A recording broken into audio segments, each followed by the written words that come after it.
Thank you for, I think, sharing that like future based thinking, and also like very clearly that it's not your role to create followers around you, but actually to create more leaders around you. So I'm very Absolutely. curious, right? Does that, like, how did that learning itself come across? Because for many entrepreneurs, I think it's very execution driven. And then they struggle at a point when the company starts to grow because they try to do everything. And so how did that came from an early stage, or was that like a recent learning? Can you share a Right. bit more about that? Yeah.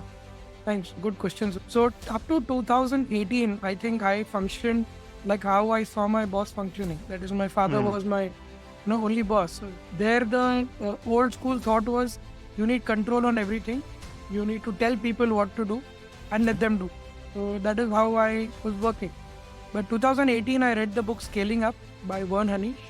Hmm. So that book changed my life, where I realized that the 4 decisions that we make about the people's strategy, execution, and cash is really what my role is as a leader.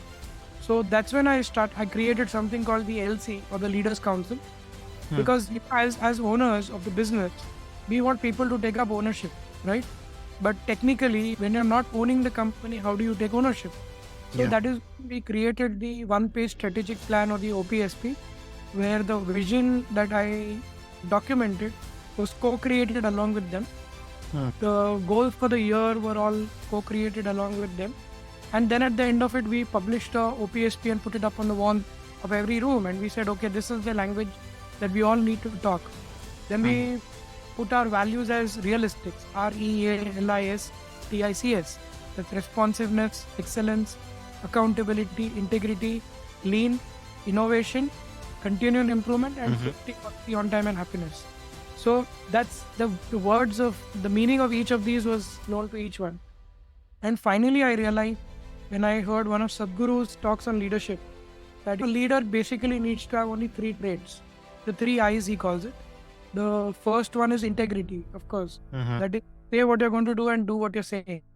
You lead by example. The second is the ability to inspire. That is, the way you speak, the way you communicate to your people really inspires them. So at the end of the day, it's not just the paycheck, but it is beyond that. Where do they see the fit with you in your culture? They need to feel like a family. Yeah. And Yeah. third is insights. That is, with data, whatever data I seen, can we convert that into insight? And then we make executable, actionable points as initiative for the coming time. So we transfer that initiatives into insights, into what can be in our future growth. These 2 things were scaling up as a book. And so I bought a crate of those books. I gave it to all my key team members and I said, this is compulsory reading. When COVID happened, one of the first things I did was I enrolled for one-to-one coaching with Vern.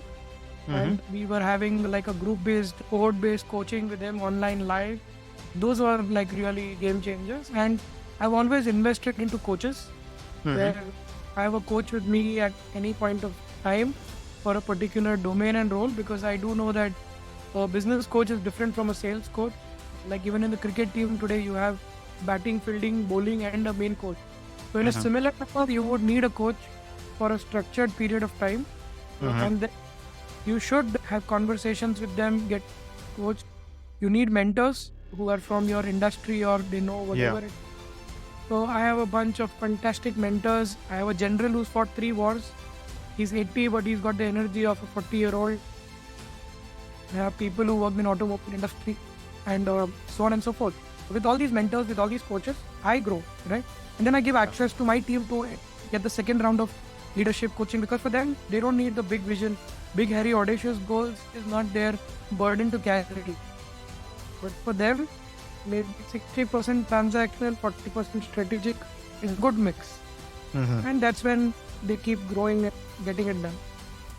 Yeah, thank you for sharing that, like how much you have invested in yourself, as well as like the importance of having somebody by your side and multiple people that you mentioned.